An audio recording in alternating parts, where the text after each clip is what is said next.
Почитувани гледачи, добар ден и добро дојдовте во уште едно ново издание на емисијата Ваш термин и се надевам дека и денес ќе останете до крај со нас и ќе ги проследите сите оние информации кои што ги имаме да ги доставиме преку разговорот што ќе го водиме денес, се со цел да знаете нешто повеќе за проблемите со вашето здравје и тоа како може сето тоа да се истретира, да се санира или да се превенира, се со цел да си ги решите вашите здравствени проблеми.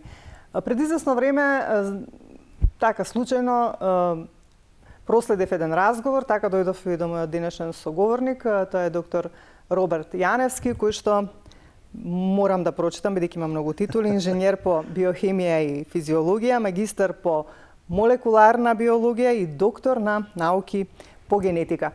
Навистина, секоја чест, доктор Роберт, и ми дојде инспирација да го повикам и кај мене во емисија да поразговараме малку околу оваа проблематика, бидејќи генетиката е навистина една интересна наука која што многу може да каже за нас како индивидуи, значи она ДНК која што е специфична за генетиката, која што ние ја наследуваме од нашите родители од нивните и така натаму, значи за тие доминантни рецесивни гени, за сите наши проблеми со здравјето, за сите генетски мутации кои што се случуваат. Многу одговори денеска ќе кажеме низ разговорот со мојот денешен соговорник. Се надевам дека ќе ви биде интересно, знаете дека сме отворена контактна емисија, па доколку имате некое прашање, што е во ваш интерес или некоја дилема, ќе може слободно да се приклучите и во нашиот разговор. Доктор Роберт, ви благодарам што после долго време договарање, точно после големиот празник Великден, се среќаваме во студиото на ТВ Сонце да поразговараме малку на оваа тема. Ви благодарам најпрвен за поканата, баш ми е мило што сум овдека и еве да можеме да ја промовираме, да кажам, и генетикава малце во делот, пред се во превенција на здравствените проблеми. Обично секогаш се извинам што прекинуваме, разговараме за конкретен проблем, со одреден доктор специјалист, па кажуваме како оди третманот, потоа со таблетарна терапија или нешто плюс додатно. Меѓутоа денеска сакаме од еден друг аспект да ги кажеме работите, што подразбира генетиката за да имаме ние понатаму во животот добро здравје и како треба да се однесуваме. Би сакала први на почеток накратко да ни објасните што представува генетика како наука. Па да, значи на повеќето од гледачите веројатно им е јасно, тоа го чуле претходно. Генетиката е дел, една поддисциплина од биологијата која што се занимава со проучување на кодирачкиот и некодирачкиот дел на нашата ДНК молекула.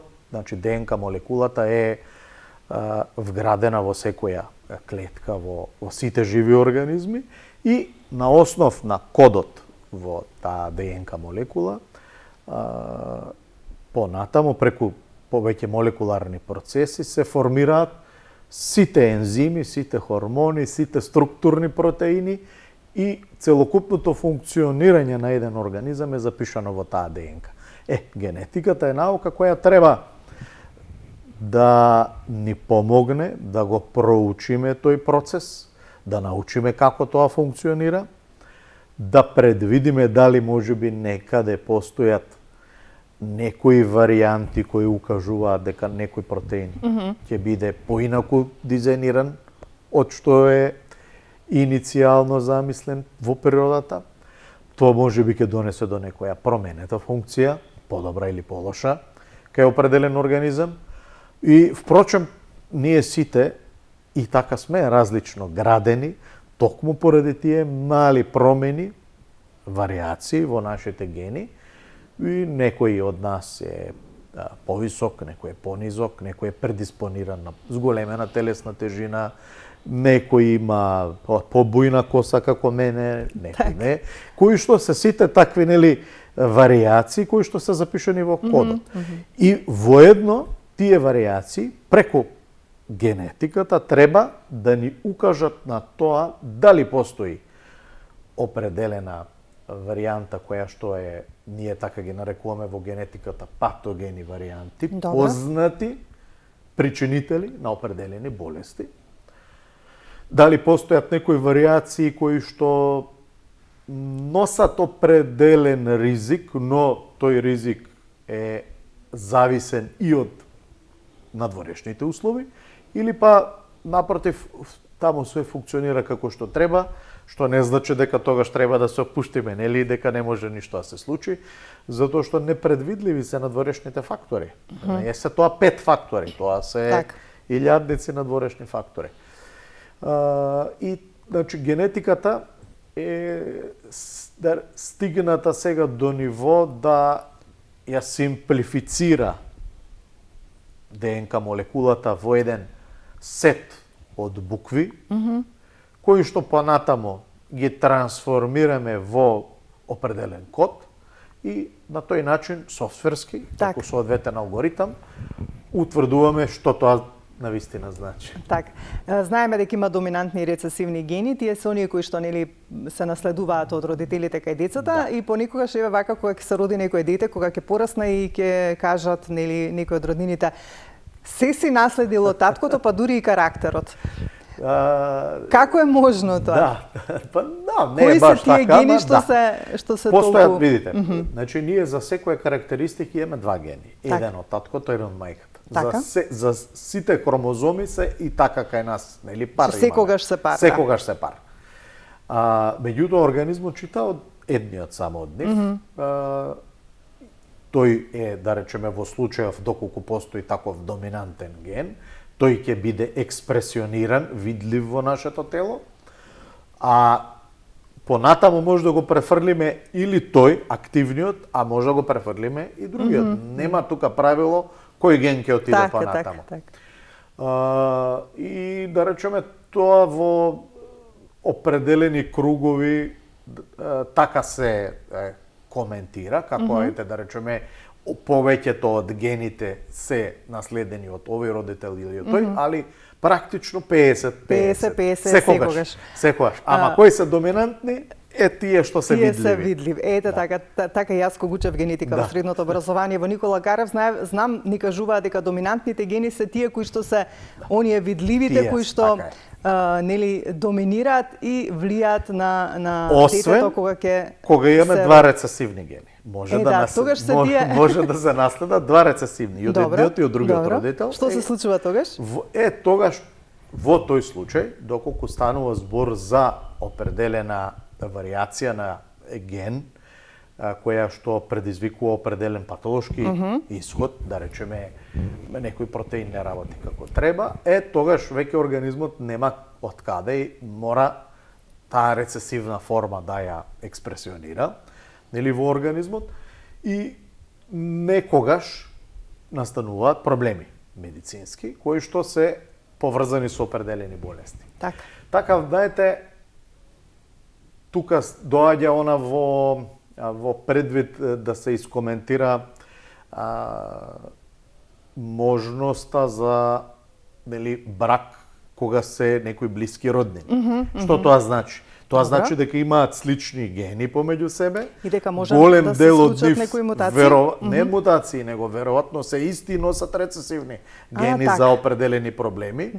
И сега наместо да се искомбинира рецесивниот со некој друг доминантен, да донесеме подобра карактеристика, тие ќе поминат двата рецесивни во понатаму во потомството и скоро сигурно ќе пренесеме таму проблем. Тоа не се случува само во родбинските, тоа се случува и во некои ограничени групации на, да речеме, кога има брак помеѓу мала групација на луѓе. Во неколку села се, например, тоа нема голема географска миграција и настануваат тие географски субпопулации на мутации. Во Македонија, да речеме, имате голем дел од популацијата која има специфични мутации над генот за хемоглобин, така, таласемиите.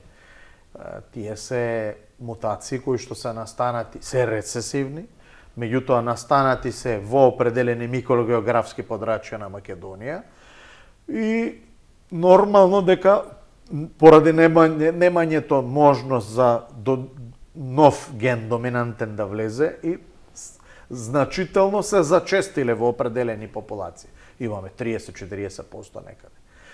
Или да речеме со крвните групи, така? Аха, така. Крвните групи исто А, Б се доминантни над нулта. Так. Крвната група. И кога имаме такви ретка е комбинации, нулта, да, нели, таа секогаш или А или Б може да доминира над нулта.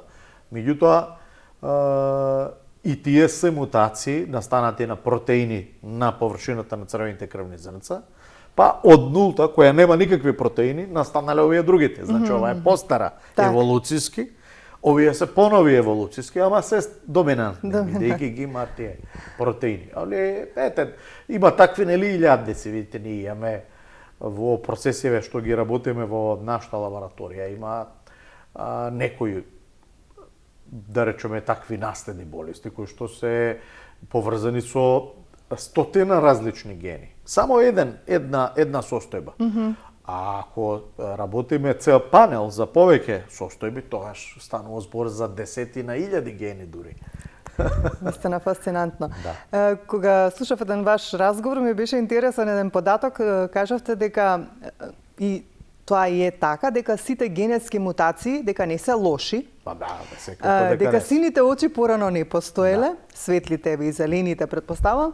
Меѓутоа со генетски мутации се дошло до појава на сини очи. Такви мутации има многу. И во ензимите, дигестивни, и во бојата на кожата, во бојата на косата, во бојата на очите. Значи, темните бои се доминантни над светлите бои.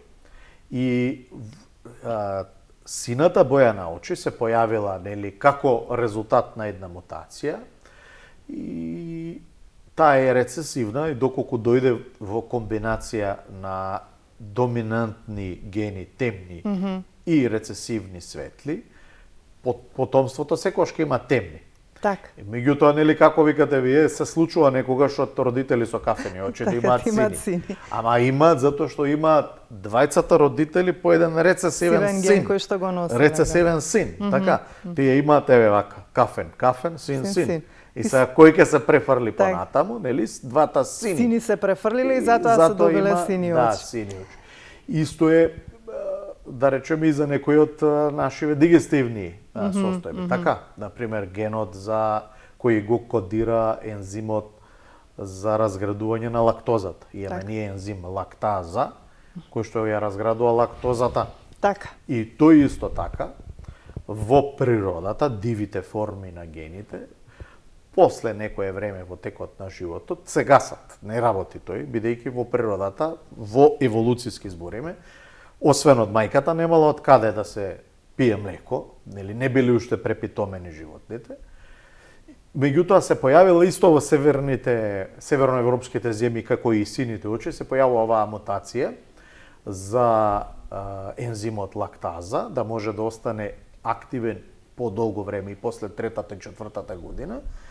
И сега таа е доминантна мутација во смисла дека носи придобивка за организмот, односно можеме да разградуваме лактоза и на возрастни години, не ни прави тегоба, а кај повеќето овие дивите форми на гени, нели, немаме можност таква, па имаме подуеност, цревни проблеми, нели, диареја и така натаму, зависност од кои све комбинација на ензими не работат. Во случајот, ако не работи само тој ензим, може да не работи делумно, може да не работи 10%, 20%, 30%, зависи колку е редуциран, па да настанат помали проблеми, во зависи од колку лактоза внесуваме. Меѓутоа, тоа е пример за позитивна мутација. Така. Кога настануваат генетските мутации? Генетските мутации настануваат вообичаено во најраниот период на формирање на зиготот. Значи, како се формира од јајцеклетката и од сперматозоидот, како се оплодува јајцеклетката и тогаш со првата мејоза може да се случат определени мутации во процесот на репликација, на копирање на генетскиот материјал. Меѓутоа, може да се случат и подоцна, особено во оние клетки кои што често се репродуцираат, често се реплицираат. Кај возрастните, тие клетки се клетките на имунолошкиот систем, белите крвни зрнца, Така. и половите клетки, затоа што тие постојано се репродуцираат. И може да се случи да во соматските клетки, структурните, телесните клетки нема мутација, но да настане мутација во половите клетки, која што може да се пренесе понатаму. И сега таа е како нова мутација во поколението, а практично е настаната поради изложеност на надворешните фактори и репликациите кај родителите. Тука доаѓа во предвид да се спомне и она народно верување дека младите родители имаат поздрави деца. Токму една од причините е и таа, затоа што нема време кога да се случат мутации кај младите родители, а кај повозрастните, значи, поради надворешна изложеност има подолг временски период каде може да се случат мутации во половите клетки кои што може да се пренесат понатаму. Исто и со овие, да речеме, модерниве болести врзани со имунолошкиот систем, автоимуните заболувања кои што се доста чести, се многу чести и најчесто се случуваат поради определени генетски промени кои што настануваат во репликацијата на Б лимфоцитите, на Б клетките. И ако таму е малце покомплицирана ситуацијата, бидејќи тие имаат можност Б лимфоцитите и да комуницираат со другите имунолошки клетки, со Т клетките, па да носат определена меморија за определени протеини низ организмот. Така да имунолошкиот систем е дури покомплексен него генетскиот систем. Да. Би сакала вака, бидејќи некако многу брзо ни оди времето. Која беше целта на отварањето на G-Life центарот? Бидејќи на вистина, еве јас прв пат дознав сега скоро дека постои. G-Life или G-Life, нели, е да речам составена од две единици, едната е ординација, другата е лабораторија. Така. Идејата беше да овозможиме на пошироката јавност, на луѓето, да преку генетски тестирање дознаат нешто повеќе за својот организам, за тоа како функционира неговиот организам и да се прилагодат физиолошките процеси во организмот најдобро и индивидуално према себе си, така.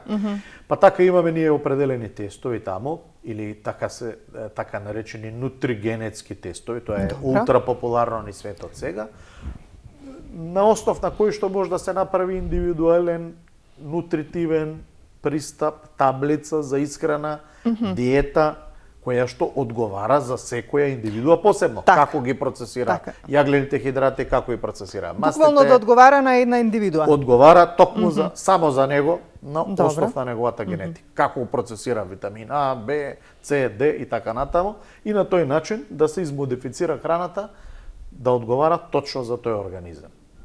После тоа, да речам, често имаме, половина од нашите клиенти се надвор од Македонија, така?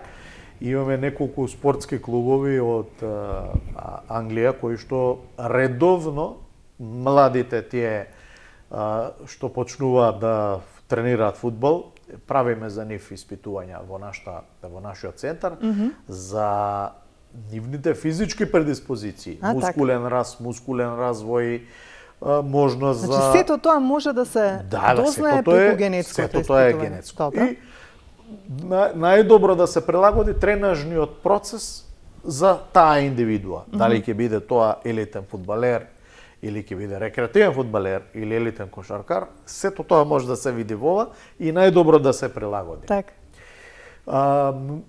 Исто така еден друг дел, да речеме, е делов ова што разговаравме пред емисијата за наследните болести. Добро.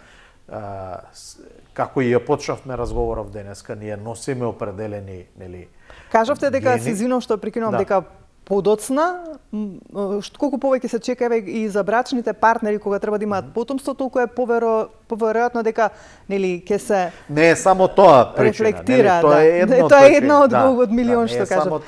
Меѓутоа, кога е најдобро на која возраст да дојде да се направи тоа испитување во однос на генетските заболувања? Генетските исти се тие. Тоа е Библија на организмот. Значи, од кога ќе се роди дете. Добро. Натаму секогаш се исти, нема промена. Тој тест еднаш се прави во животот и за секогаш важи. Така. Нема да има промена генетска понатаму. Значи, ние знаеме како е конструиран организмот. Го правиме уште кога е бебе тој, и тој важи после за секогаш. Така. Меѓутоа, ако сака некој повозрастен да направи? Било кога може да направи. Да? Може тука да се видат и тие промени што се случиле во меѓувреме? Да, може да се случат, иако најчесто промените не се случуваат на генетско ниво, кај овие возрастите, туку се случуваат по однос на експресијата на определени гени. Тие гени се гледаат уште кога е бебе, но дали ќе има промен во експресијата, тоа е веќе еден друг дел од науката. Тоа се вика епигенетика. Значи, влијанието на надворешните фактори врз ДНК, врз експресионирањето на ДНК. Значи, тука збориме влијанието на пластика, тешки метали, пестициди, зрачење, така и натаму, кои што... Па и исхраната секојдневно што ја консумираме, што воопшто не е ни здрава. Најмногу од исхраната, кои што можат да спречат определен дел од ДНК правилно да се експресионира. Имаме пациенти кои што често доаѓаат кај нас и правеле, да речеме, по нашиве тука познати центри определени испитувања генетски, не нашле причина за генетската болест или генетската состојба, а сепак имаме таква експресија, што значи дека нешто се случило со експресијата на тој ген. Не е генетски проблем, туку е епигенетски проблем. Така. И така и пристапуваме во третманите кај нас, значи вообичаено после тоа е декодирање, и така и пишува на веб страната Discover Yourself, открите се себе си. Така, да. Значи да знаете како понатамо после да се прилагоди исхраната, по потреба некоја суплементација ако треба, по потреба ако треба соодветен тренажен процес за професионални спортисти, или најмодерно што е сега е фармакогенетските испитувања, а тоа е прилагодување персонализирано на медикаментозна терапија. Ние знаете и самите од секојдневието. Ова е веќе оној дел кога луѓето имаат проблем, да, па кога треба да знаат кој лек соодветно ќе им делува. Ете тоа е. Значи, не реагира секој организам еднакво. Најпросто, знаете, со ипобруфен, со парацетамол да почнеме, со наједноставните. Со наједноставниот лек, да. Не се процесираат исто. Некој го процесира брзо, некој го процесира споро, кај некој предизвикува агранулоцитоза, кај некој предизвикува гастроинтестинално крварење, дополнителни некои сайд ефекти. Имаме, например, хепатална преципитација на некој лек, сето тоа се гледа во гените. И на тој начин може да се одбере најдобрата медикаментозна терапија. Така да палитата е широка на примена на генетските тестови, на вистина. Меѓутоа, како што кажавте, ДНК е едно, значи наследувањето на ДНК е едно, меѓутоа во понатамошниот живот се најважни влијанието кои што го имаме од надворешната средина, како што и напоменавте, во односи на токсичните материи, во односи на исхраната, како ја практикуваме, во односи на зрачењето и така натаму. Значи, тогаш се случуваат тие оние предиспозиции за проблемите со здравието? Да. Значи, ние можеме да ги видиме проблемите уште со првиот тест, нели, после раѓањето. Значи, постојат определени варијанти генетски кои што го прават организмот поподложен на надворешни влијанија или поотпорен на надворешни влијанија. Тие кои што се поподложни на надворешни влијанија, поверојатно е дека по некое време би можеле да имаат определени здравствени консеквенции визави тој дефект кој што сме го виделе ние. И така и се движат препораките. Значи, доколку имаме предиспозиција за развој на определена состојба, таа не значи дека нема да се јави или дека со сигурност ќе се јави, туку да речеме поголем ризик би значело почест преглед со одветен таков медицински или да речеме превземање на определена промена на исхраната, за да можеме да како да кажам, најдобар начин таа експресија генетска да ја задоволиме. Еве често, да речеме, многу модерно е и во светот и кај нас знаете дека канцерот на гради, така? Постојат еден сет од гени за кои што се верува дека доколку постои таму определена мутација или вариација, скоро со сигурност доаѓа до зголемена репликација и понатаму развој на туморно ткиво во градите. И сега може да се направи таква генетска анализа во која што да видиме дека има значителен ризик за развој. Не значи дека ќе се развие, но постои значителен ризик. И знаете вие и во светот, имаше Анджелина Джоли, пример, која направи масектомија за да спречи воопшто појавување, бидејќи нема такво ткиво, нема соодветно ткиво, каде би се создал тој тумор. Така и со другите. И сега негдека нешто може да се превенира на таков начин. Најчесто тоа треба да се превенира со редовни прегледи, каде што има некаква предиспозиција. Така. Во делот, например, на најмногу ние што работиме е оптимизација на исхраната, на диетата, а по потреба суплементарна терапија за идеален физиолошки баланс. Нема магично апче за некои состојби.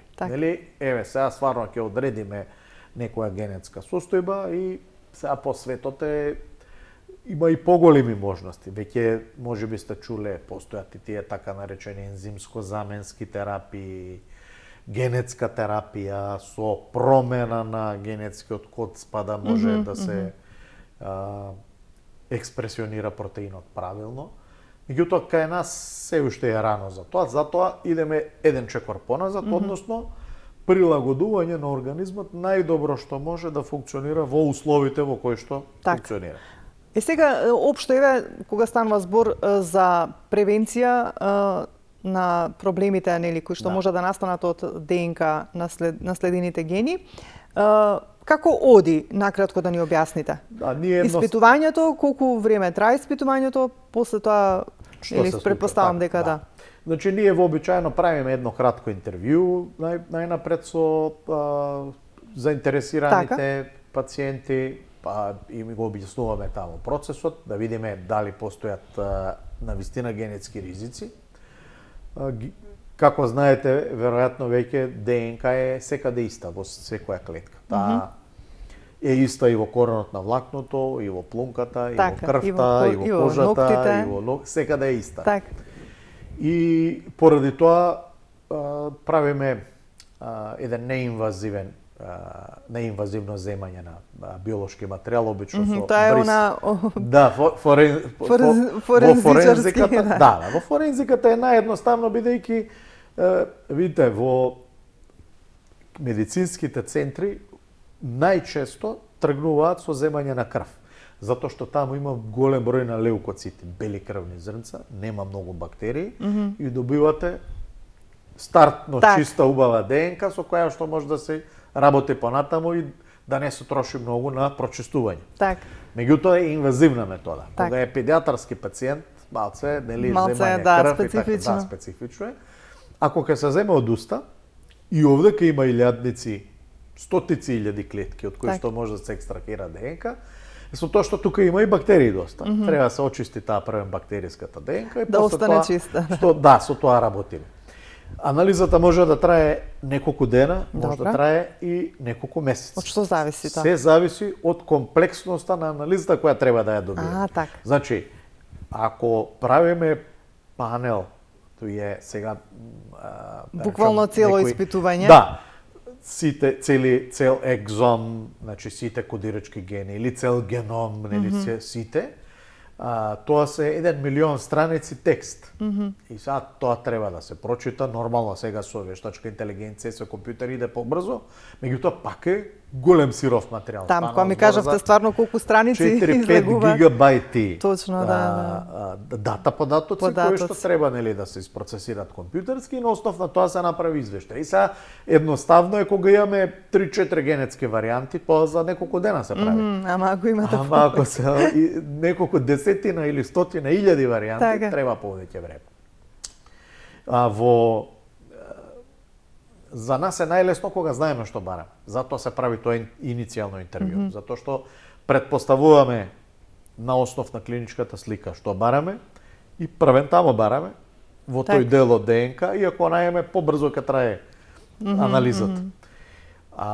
Некогаш се трга и без многу јасна клиничка слика и бараме буквално низ една мрежа од координати во кои што не знаеме што ќе најдеме се. Во кои се губите, предпоставам дека да додадете информациите. Сите имаме, јас, вие, сите ние имаме мутации. Да, тоа е битно да го кажеме до гледачите дека мутациите, повеќето мутации, многу мал дел од мутациите можат да наштетат, така речено, на нашето здравје.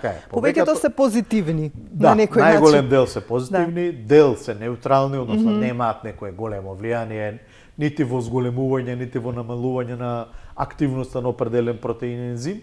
И мал дел се тие што се негативни, односно такви кои што предизвикуваат некакви патогени последици. Организмот има голем број на молекуларни механизми да превенира негативни последици.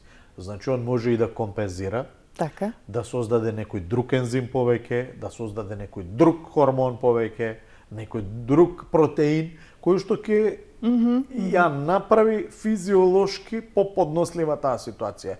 И за тоа може да трае некое време, додека не настане некоја друга мутација, друг проблем. Може да биде тоа и вирус.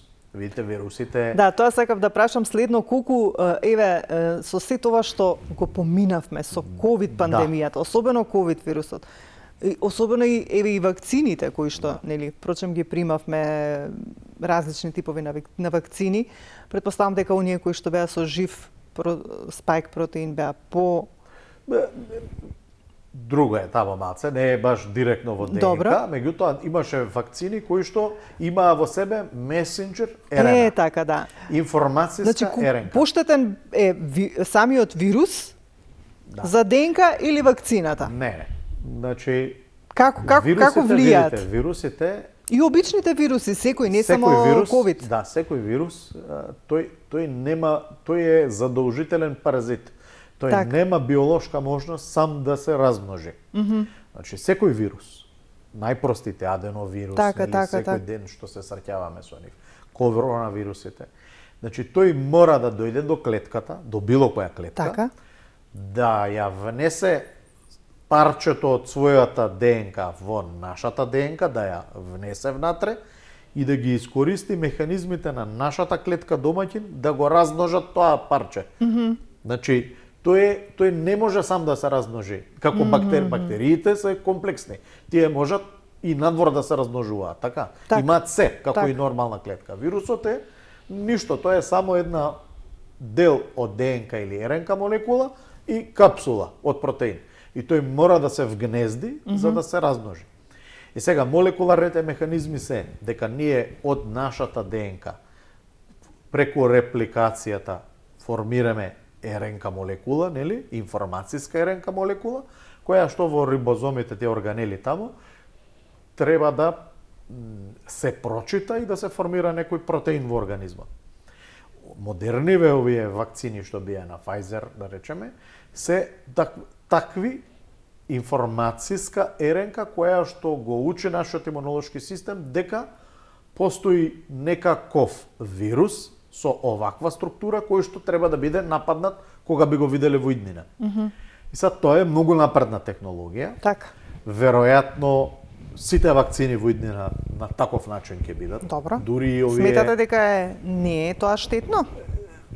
Или е помалку штетно? И како идеја не е штетно, како Добро, идеја не. добро. Сега, знаете, толку е голема таа наука што ние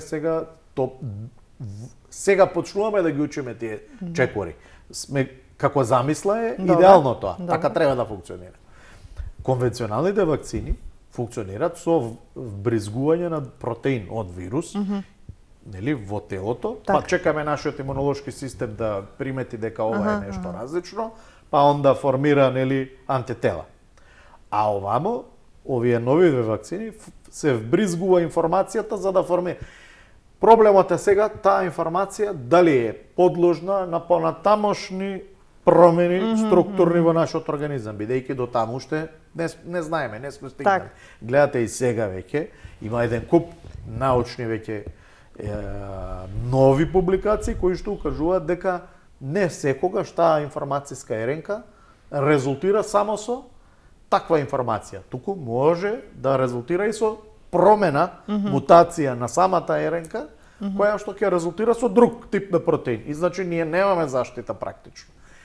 Така да верувам дека во блиски година сите вакцини на таков начин ќе бидат, само треба уште тука доста научна работа.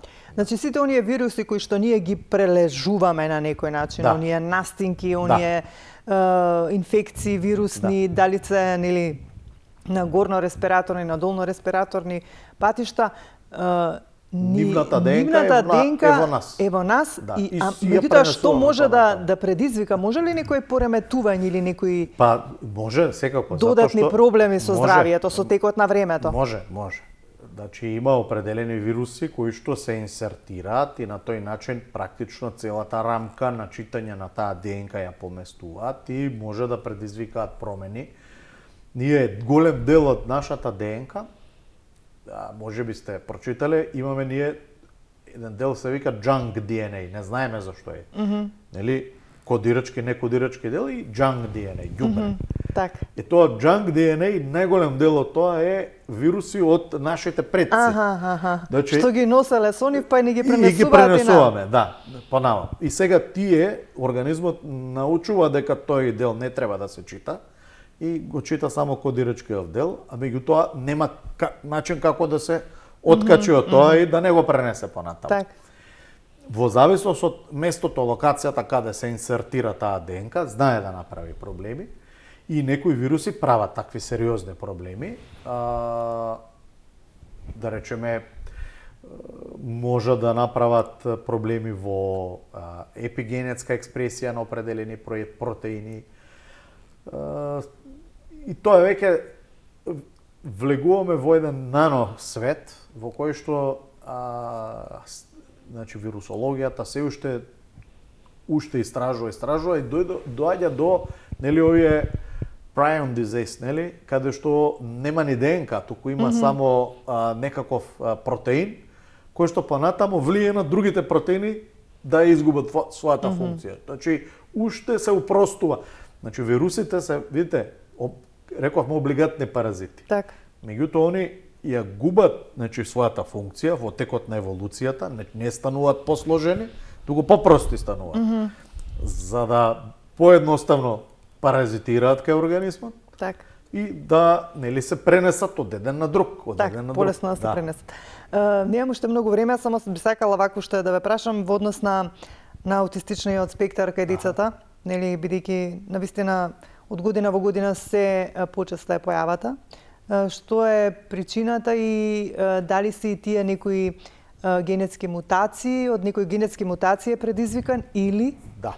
Значи, бидејќи никогаш не е јасно издефинирано. Видите, сега во Америка е голема фама. И дали кај вас доаѓаат за таа намена? Доста доаѓаат такви пациенти. Видите, сега, знаете, можеби читате дека во Америка со новиот министер сега за здравство, секретар, објави дека скоро едно на 30 стигна инциденцата на појавување на аутизам. Аутизам е еден збор што опфаќа неколку илјади состојби. Некои од нив се метаболитички, генетски, некои од нив настануваат отпосле. Најчесто имунолошки, предизвикани од надворешни влијанија, предизвикани од тешки метали, предизвикани од активација од вируси, И тука е и она, нели, доста од овие родители што се ја поврзуваат инциденцата на појавување на аутизмот со вакцинацијата, на пример.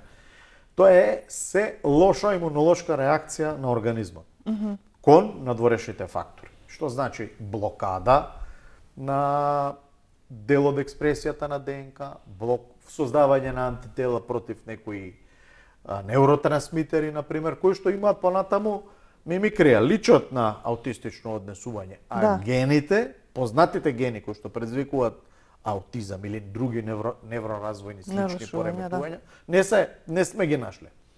Сега имате некаде каде што не може што да се направи. Дали имаме 5-10% кај што имаме големи хромозомски аберации, 100-200 гени недостасуваат. Многу малку може да се направи и со правилна исхрана и со правилна физиолошка оптимизација. Но има некаде каде што голем дел од организмот се уште пристојно функционира, ама постои оваква имунолошка блокада. Таму многу може да се направи.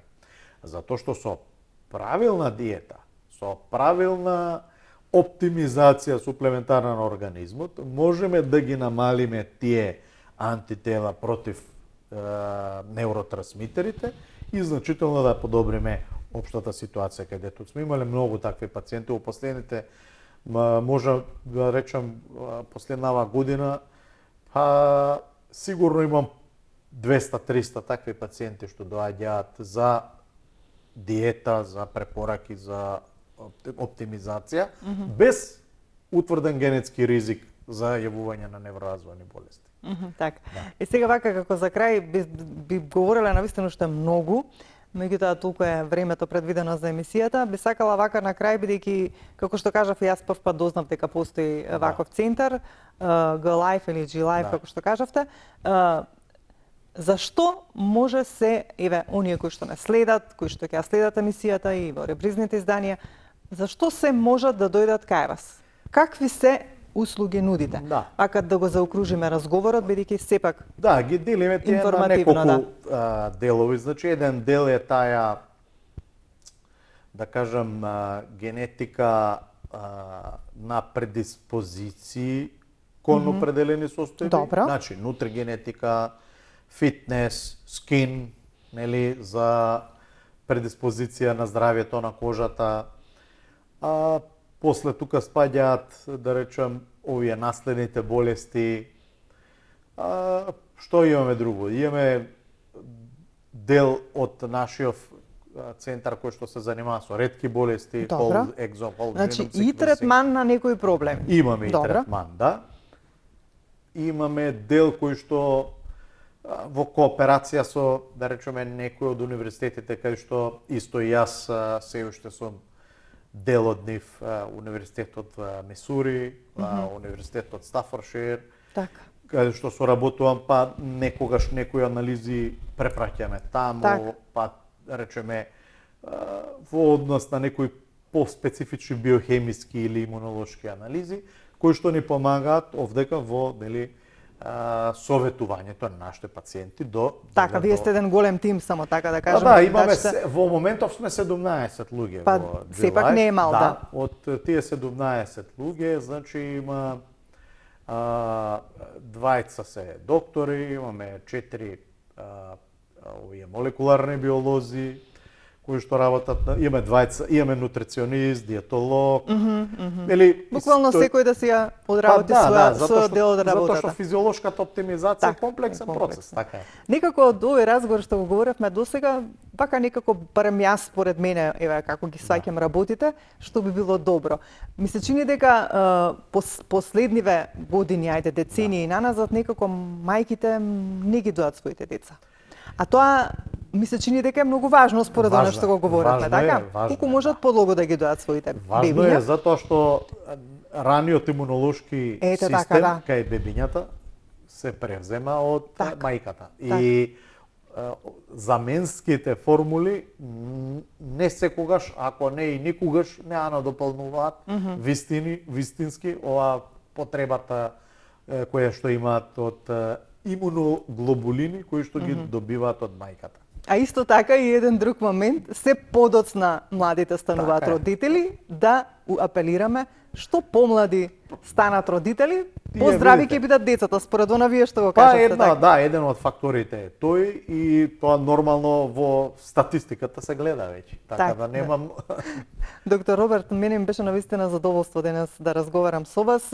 Интересна тема, можеби повторно ќе се договориме да проговориме сигурно. за нешто Секој што од не овие кажавме што ги сега. Да. спомнавме, секој од Секој овие има- може да биде една цела Да, тема. има една целина. Да. Така е. Ви благодарам многу и посакувам успех во сето она што го работите и секако, како што кажав, ќе се слушнеме за Да, понатамошни ви благодарам. некои идеи за соработка. Ви благодарам и на вас за поканата и стојам на располагање. Така.